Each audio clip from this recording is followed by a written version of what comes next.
الرحمن الرحيم halkan waxaan ku qabanayaa shir saxaafadeedkaasi wuxuu daaran yahay oo uu ku saabsan yahay magacayga waxa la dhahaa Faadimo Xasan Maxamed waxaan ka soo hadlayaa magaalada Afmudoobe degmada Qoryaale shir saxaafadeedkaasi ku saabsan yahay diga rabasho ah soo diga rabtay xisbigii juunka ahaa ee 7 sano dib inoo celiyay xisbiga kulmiye haddii aan kaaga sheekeeyo horta dadkii doortay baan ahaa dadkii u ololeyn jiray baan ahaa 7 sano u dambeysay hayay xilka dadkii soo saaray baan ahaa dadkii uu ku yiri baan ahaa in fartiina dhexda ka qaniini doonta maxay haytay fartayda dhexdii ka qaniini oo wixii uu sheegay aragnay waxa ka qaniin dambe inooma harsana waxaan u sheegayaa reer Somaliland gaar ahaan beesha habar jecel waxaan u sheegayaa in aanay mar labaad fartooda dhexda ka qaniinin oo aanay xisbigii abaalkeeni ka maalintii u horeysay ee mikrofon loo dhiibo madaxweyne Biixi halka oo dhan laha shacabkiisii soo doortay bacadka u taagnaa intaas u soo ololeynay waa mahadsantiin ayuu abaalkoodii waxa uu ka dhigo oo ku yiri fartiin ayaa dhexda ka qaniini doonta horta taasi waa ta labaad uu Biixi sameeyay waa ogtihiin 7 sano dalka uu haystay foodo dagaal rabish ayuu geystay meeshii laascaanood la oran jiray waa arkaysaa imika halka xaalkeedu marayo in xuduudeennii imika garwa wax yar u sii jirnay oog waa ta maraysa oog bay maraysa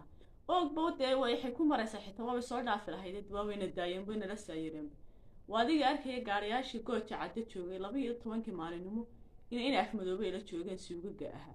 يعني وانك halka maraya muuse talabaysa saddexayso muuse sameeyo waxa weeye haddan cod inaga rabo oo inoo ololihii iyo codkii uu inaga doonayo ayuu haddana waxa uu leeyahay salaadiinteeni iyo cuqaasheeni iyo odayaasheeni waan xirxiraya oo inoogu hanjabaya haddan cod uu inaga rabo ayuu wuxuu inoogu hanjabaya in uu salaadiinteeni iyo odayaasheeni uu xirxiri doono walma waxaynu u codaynaa codkeena siinaa ninka cuqaasheeni boqor buur madow suldaan maxamuud guuleed suldaan Yusuf Cabdi Cawad salaadiinteeni kala faraha badnayd xariga la doonaya ayayna cod siinaa hadaynu nahay beelweynta habar jecel wal anigu waxayna oran lahaa taliyaasheeni iyo saraakiisheeni ayaa xabsi ku jira oo maanta aynaan haynin meel ay ku sugan yihiin geeriyo nolol Faysal Cabdi Bootaan rag ugu tunka weyn yahay ayaa xabsi laascaanooda ku jira war ma salaadiinteena ma dheeraynu geynaa salaadiinteena haddii saraakiishii naga xiran tahay salaadiintana meenu ka daba geynaa oo ma dheeran iyaguna geynaa haddii aad rabtaan habar jecel maanta inay gumowdaan maanta wax way gumoobaysaa habar jecel maanta iyadoo maanta garxad israacday oo salaadiinteena ogtahay waxa ay dhaheen haddana aynu maanta aynu aragtaan way inay gumoobayna haddii ay saraakiisheeni iyo ciidankeeni naga xidhay ciidanka ka laascaanood ku xidhan waxa ma ciidankii qaranka weey marka laga yimaado 3 meelood marka laga dhigo 2 meelood waa habar jecel waa waqti sarkaalkii ugu tunka weynaa oo Faysal Cabdi Bootaan wuu xidhay sanadii budbu xidhay hal maalin muuse kama hadal ciidanka qaranka xidhan ciidanka la laayay wixii xitaa jabkii laascaanood ka dhacay sababta uu u dhacay waxa keen wuu ciidan waa la jabiyaa waa runba haba la jabiyo laakiin sababta keentay hadda saacada ay sheegay sanad iyo sayid ba ka soo wareegay hal maalin kamuu hadal waxa uu xitaa ka damacsan yahay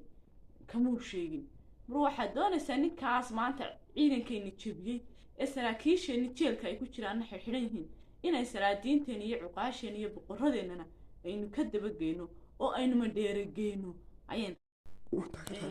waxay hayto waxa aan leeyahay hal minute way fidin waxa aan leeyahay horta muuse dadkii u ololeynayay anigu ahaa maanta markii aan arkay waxa uu sameeynayo ya xaaladiisu halka ay marayso saqo ciidankeena saraakiisheena xirxiray maantana salaadiintan iyo boqoradana uu jeel la doonayo ayaan horta iskaga imaano maanta waxaan ku soo diga rugtay oo aan imi oo aan isbedelka cusub leeyahay lawad xisbiga wadani Cabdiraxmaan Maxamed Cabdullaahi Ciro iyo Xirsi Cali Xaaji Xasan ayaan leeyahay adisti midna waxaan leeyahay Maxamed Kaahin Axmed adeer Maxamed horta adeer Maxamed adeerkay baa tahay adeer saddexaad buu وين سكرنا قبل ظاهر فرحة وان هاي أديرو وحن كوش شيء إن ضد كاجي شعب كاج الله دري النقو وان كنت جعل أدرينا كنا عايمين كنا ماجمين وسير كي وارون تتوصل هكا نوصل في الليل لكن واحد عنو كاهي نهدان ظاهر فارحنا هاي مشرتو reer daahir wax uu ka hayo sidii aad wasiirka u noqotay hal maalin miyaa tagtay magaalo reer daahir leeyahay hal maalin miyaa tagtay waxaan ku leenahay shacabkaaga la dareen noqo saraakiishaadii ciidankaaga ba xidho Faysal Cabdi Boote waa sarkaalkaagii waa in adeerka uu xiran yahay hal maalin kama hadan hal maalin sababta uu xiran yahay waxa xidhay kama hadan ragga iminka loo taamayo maxay haytay adiga barbar taagan muuse uu ku taamayeelay waan soo xidhxidhaya raggi gacan wax ragga ka rogay maxay haytay gacan wax yiri ka soo taga habaryoodisi maktab bixiye garxajiso maktab bixiye yiri waa xidhaya waxa weeye waa odayaashaadii waa caaqiladaadii waa suldaamadaadii waa suldaan Yuusuf Cabdi Cawad waa suldaan Maxamuud Guuleed waa salaadiintaadii raggan uu ku taamay waana barbar taaganta oo u sacabatumaysa ma taasa adeer koday kula noqotay sidaasi wanaag oo aad shaqaysanayso bariiskaaga iyo yoomkaaga annaga bariis ku hayno reer daahir baa kugu filan inta aad nooshahay iskaga kaale adeer halkaa wax ala wax ku soo xijira muuse uu tagaya sanadka uu tagay waxaan ku leenahay waxa la yiri waxa nin baa xukuumahmaahay asagoo guuraya ay dameertiisi baxsatay markii ay baxsatay ayuu awr yaxbu soo helo wuu raray reerkii guurayo raray ay dameertii halkan soo taagtay oo ka ciday deetana wuxuu yiri inta soo eegay wuu yiri reerkani waxaas la haba adiguna reerkana baaqsan waa adiguna waji xumo ayaad kororsatay muuse wuu tagaya adigu waji xumaha kororsanin adeer macaan iskaga kaale baan ku oran lahaa inta kale aan sheegay waxa weeye beerweynta garxajis ama habaryoonis garxajis waa bahayayada aabahay waa dhalan ciida gal aabahay dhalay waxa weeye dad runtii wixii iminka halka ka dhacay qorlugud ka dhacay waa beesha qura ah isaaq noo soo gurmo haddaan habar jeclanahay waa beesha qura ah isaaq noo soo gurmatay noo timi hiil iyo hooba nala soo garab istaagtay halkaasay keenana waxay inay nala dhintaan oo nala maxay hayto nala dhaawacmaan oo ay wax walba ay noogu ay kasbadeen beelweynta garxajis waxaa leeyahay waa mahadsantiin walaalayaal aad iyo aad baa wallahi noo sharaftay noo qor yacni way nagu diirsanay in badan baan maqli jiray dhulbahanta oo dhaha maantana reer hebel baa yimi hiil walaal waa kan hiilkii walaalka ha la sheegay maanta ayuu jiraa hiil walaal maanta ayaanu aragnay isaaq kale maanu arag cid kale maanu arag haddaan habar jeclanahay reerka aan isaaq aragnay waa habaryoonis waa niga mahad celinayna halkaa waxa ugu tagay xiriyahoodii iyagoo inta masaafo inoo soo galay iyagoo naftooda inoo huraya iyagoo inala dhimanaya raba inay nala dhintaan iyagoo raba inay inala dhaawacmaan waxaan leeyahay ragga maanta xinif leh maxamed kaahin leh ina riya raac leh ololaha ka dhex wada qorlugud ragga jiidahoodii iyo magaalooyinkoodii la duqeynayo lala dhacayo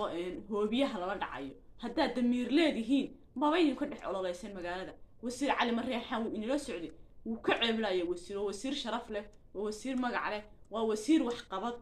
qabad ku suntan allaha barakeeyaan ku leena cali mareexaan ilaahay cimrigaaga ha dheereeyo wasiir wacan baa tahay laakiin wal caafimaad qabtaa waa bad qabtaaye inaad iskaga soo hadho kulmiyaha dhimanaya sii socda inaad ka soo hadhaan jeclaan lahayn cali mareexaan fariintan cali mareexaan halkan uga diray waxa weeye inaad ka soo hadho kulmiyaha sii socda ayaan odhan lahaa laakiin nimanka kale bardamiir xumadooda nimankan cali xiina xinifle leh nina kaahin ina riya raac waa ragga xabaduhu hoobiyuha markoodii iyo caruurtoodii ku dhacayso waa ragga dadkii u soo gurmaday walaalahoodii u soo gurmaday naf iyo maalba u huraayay le maxay haytay waxaad tihiin basaas baa tihiin haddii cidi basaas tahay ama cidi horgala tahay idinka horgalayaala basaas muuse intuu lacag inii soo dhiibay idin qorlugud ka dhex ololeeya haddaba adeer qorlugud olole ma yaallo waxa yaalla dhiig baa yaalla nafbax baa taalla dhaawac baa yaal dhimashaa yaal ninka habaryonis caayayow qoriga soo qaadiyo booshka hargeysana ka kaalay qorlugud kaalay markaas cid kale aad arihi kartaa ma maay kartaa ma cayn kartaa laakiin aad hargeysa saaqa ku noqday oo mar waxaad ku baxayso oo waxa dhacaya aanad ogeyn marka muslimka ilaahay ku yimaado tolka ah walaalada ku war isaaq iyo inoo yimi kale isaaq cidii inoo timi habaryoonis weeye waxba yaan laga gubanin waa mahadsantiin idinkuna wixii ina xinifiyayna kaahiniyo ina riya raacin ugu dhaheena haddaanu nahay shacabka ama dhalinyarta reer habar jeclo haddaanu nahay reer dhalinyarta habar jeclo waa niga raali gelinayna حال إياه بولاتشيس بإنسينا ونوجر متون على حياتين ونقدر على قلنا وينك أرك يا أفهيين كي بيلا هبرت على محمد عول سي أرك وكي نقدر على قلي سيدو نقدر على قلي سيل لمي ده أي أنا قلنا نقدر على قلنا سركال كاين محمد عول سي أرك نحلنا هاي هذا ربركو ما شاء الله تطف عافمات قبضات وعافمات قبضات ها مسكح هاني عقلي هان بدو عافمات قبضة لكن دتك إن بدن بان عافمات قبل دتك أنت أنا عافمات قبل نحلنا الله هين عافيو maanta dhulkoodiiyo dhiig dhacayo oo la qaxayo oo maatadoodii carruurtooda maalba hoobiye lagu soo ridayna meer kibraya ku soo ridayaan maanta oo la ka dhex wada kuwaas ma caafimaad qaban allah hayna caafiyaad leenahay in cawl siyaaran waxaan leenahay ma sha Allah tabaarakallah adeer allah ku barakeeyo halkaas hilganka aad u wado shacabkaaga iyo dadkaaga halkaa ka sii wad boqorrada waxaan boqor buur mudan waxaan leeyahay الرحمن الرحيم waxaan leeyahay beesha garxajis ee noo soo hukumatay naf iyo maalba noo hurtay horta walaalayaal waa mahadsantihiin wixii maalintii dhawaad laynagu sameeyay halka ragga waaweyn ee saraakiisha ah ee xilalka haya ee waaweyn inila yimaadeena horta khalad bay ahayd ninka maanta siyaasad qorlugud ka dhexdayayo siyaasad ma taalo xilif waxaan leeyahay haddaad siyaasad ka dhexdayayso oo siyaasadii kula gashay maxay ahayd iyo muuse jacayl uu kula galay qorlugud وإن هذا أديره ما تعلق قرلوجد سياسة ما تعلق موسى تعيلا ما يالو ديك بيال ديك قرية السواق عضو دريسك الصاحرة باش كاغ السواق عضو كالي هبري نسوي تجي سابله مركا عضو قرية يجيب باش كاغ عضو جينا كاهنيو حنف ينا كاهن والسواق عضو تان هاي توي مو وين هاتمادد أي هبري نسنبل تجيسه لكن أديكو هركيسة كرسي الليل لكو فديا ومرة واحدة كوكو بحيسو وحالات دعديه واحد هورا maxaa ugu tagweyn hadii aan siyaasad ahayn ta la tagteen oo Muuse jacayl Muuse in soo dirin oo ololo aydan ka dhaxdaynin qorlug maxaa hore ugu tagweydeen boqol dharkeen waa la dumiyay maxaa lagu dumiyay yaa dumiyay waligeed ba habar jeclo meel ay leedahay dhulbahanta ma soo haweysan mana taaban laakiin maxaa keenay imka in la dumiyo magaalooyinka habar jeclo Muuse keenay maantana weyn soo diran tukashad lacag ay soo dhiibay ayuu qorlugud iga soo dhex ololeeya qorlugud olole ma yaalo hadii la soo diray war cad mareexaanba uu yima uu ka ceeblay dadka cad mareexaanba waa wasiir buuha habar jeclo uu inina socday uu ka ceeblay ama sida hadaa horgalan